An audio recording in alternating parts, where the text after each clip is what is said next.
안녕하십니까? 오늘도 새벽 기도회에 오신 여러분들을 진심으로 환영합니다. 오늘 말씀의 제목은 겸손은 예수님 최고의 그림자입니다. 겸손은 예수님 최고의 그림자입니다. 라는 제목으로 하나님 말씀 증거하도록 하겠습니다. 본문의 말씀 골로새 3장 12절부터 있는 말씀을 함께 읽도록 하겠습니다. 그러므로 너희는 하나님이 택하사 거룩하고 사랑받은 자처럼 긍휼과 자비와 겸손과 온유와 오래 참음을 옷 입고 누가 누구에게 불만이 있거든 서로 용납하여 피차 용서하되 주께서 너희를 용서하신 것 같이 너희도 그리하고 이 모든 것 위에 사랑을 더하라. 이는 온전하게 매는 띠니라. 찬미 431장 함께 하도록 하겠습니다.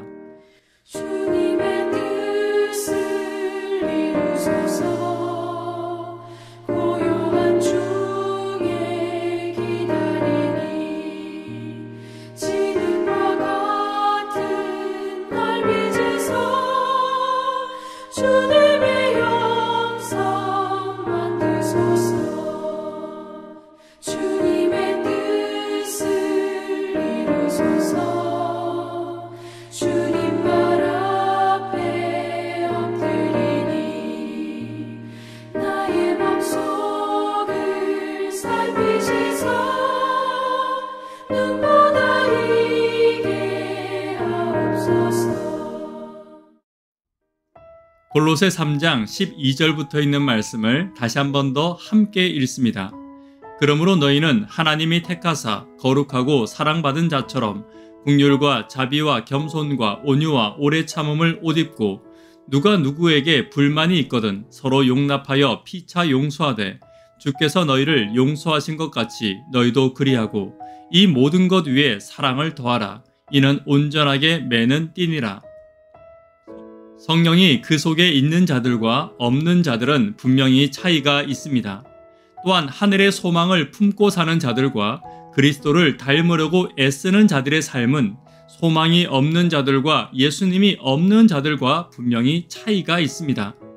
여전히 세상의 험난한 가운데 있지만 하나님의 살아계심을 믿는 자들은 분명히 차별적이고 다른 삶을 살고 있는 것입니다. 12절의 말씀에서 하나님이 나를 택하셨다고 말씀하고 있습니다. 자칫 오해하기 쉬운 말씀이지만 12절에서 하나님이 나를 택하는 것과 거룩하고 사랑받는 것은 헬라어에서 동격을 사용하고 있습니다. 따라서 하나님이 나를 거룩하게 사랑한 것을 하나님이 나를 선택한 것으로 말하고 있음을 알 수 있는 것입니다. 예수님의 십자가로 나는 거룩하게 사랑받았습니다. 그리고 그 십자가로 하나님이 우리 모두를 택한 것을 바울이 말하고 있는 것입니다. 그 거룩한 사랑의 선택에 반응하는 자들은 사랑에 대한 적절한 반응을 하며 살 수밖에 없습니다.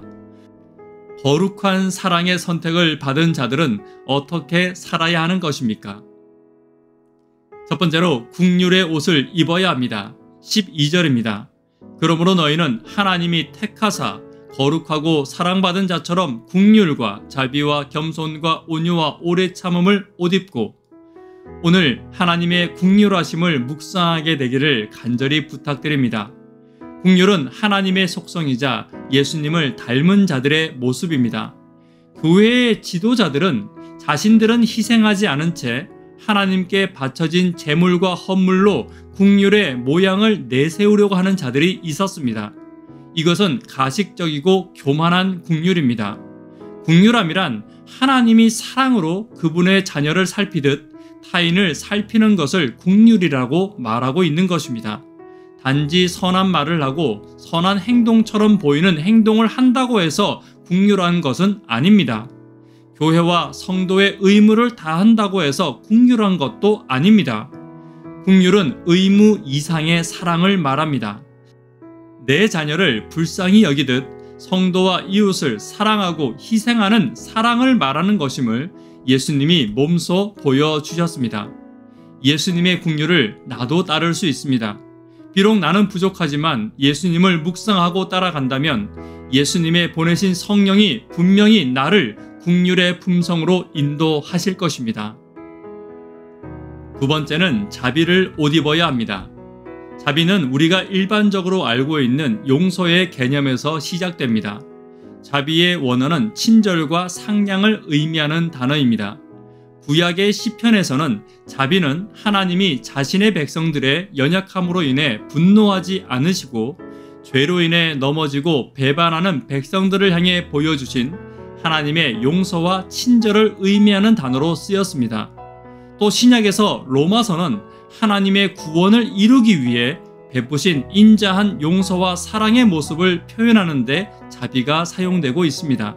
즉, 자비란 친절과 상냥함이고 인자함으로 성경에서 정의할 수 있습니다.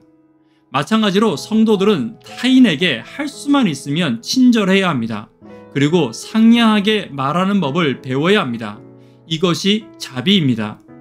나는 원래 말이 거칠고 상냥하지 않다는 말은 변명이 될 수는 있지만 그것이 그리스도인다운 모습이 될 수는 없습니다. 내 모습 가운데 예수님을 발견할 수 없다면 나는 예수님을 닮아가는 사람은 아닙니다. 성령이 역사하는 사람은 반드시 상냥함과 부드러움과 친절함을 가질 수 있습니다. 무뚝뚝하지만 친절하고 말이 없지만 상냥하며 크게 웃지는 않지만 잔잔한 미소를 가진 사람, 활발하진 않지만 따뜻한 사람으로 변화될 수 있습니다. 쉽지 않을 수도 있습니다. 그러나 하나님께서 분명 나의 연약함을 하나님의 친절과 상냥함과 인자하심에 따라 나를 변화시켜 주실 것입니다. 세 번째, 구원받은 자들은 겸손의 옷을 입어야 합니다. 우리는 얼마 전에 겸손에 대해서 2번이나 다루었습니다. 거짓 교사들의 겸손에 대해서 기억나실지 모르겠습니다만 거짓 교사들은 자신의 존경을 위해 거짓된 겸손을 내세웠습니다. 다른 말로 하면 겸손이야말로 그리스도인들이 세상의 존경과 교회 안에서 인정과 사랑을 받을 수 있는 가장 확실한 그리스도의 빛이고 품성이라고 말할 수 있는 것입니다.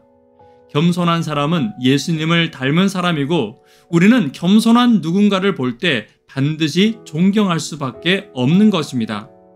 겸손은 섬김으로 이어지며 내가 받을 영광을 철저하게 나의 영광이 아닌 것으로 돌리는 것이 겸손입니다.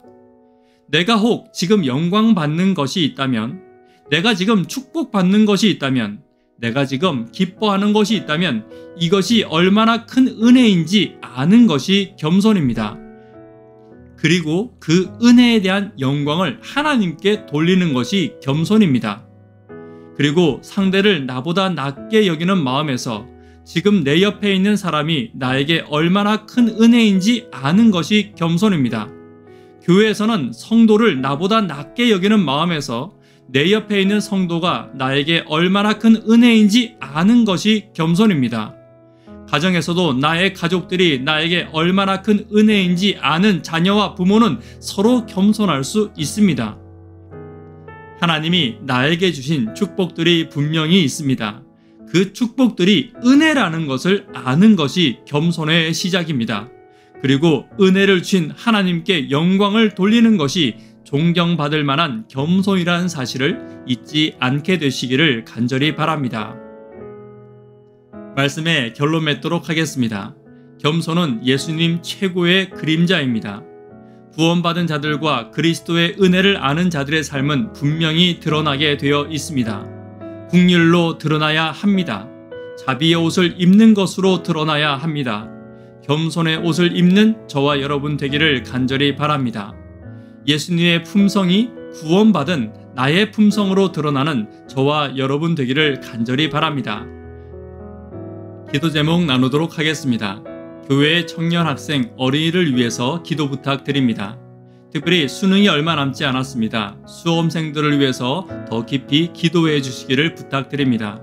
교회의 구도자들을 위해서 또 하루 10분 하나님과 동역하기를 위해서 기도 부탁드리겠습니다. 예수님의 품성을 드러내는 내가 되기를 위하여 기도 부탁드리겠습니다. 이 시간 개인적으로 기도하시고 새벽 기도회를 마치도록 하겠습니다. 감사합니다.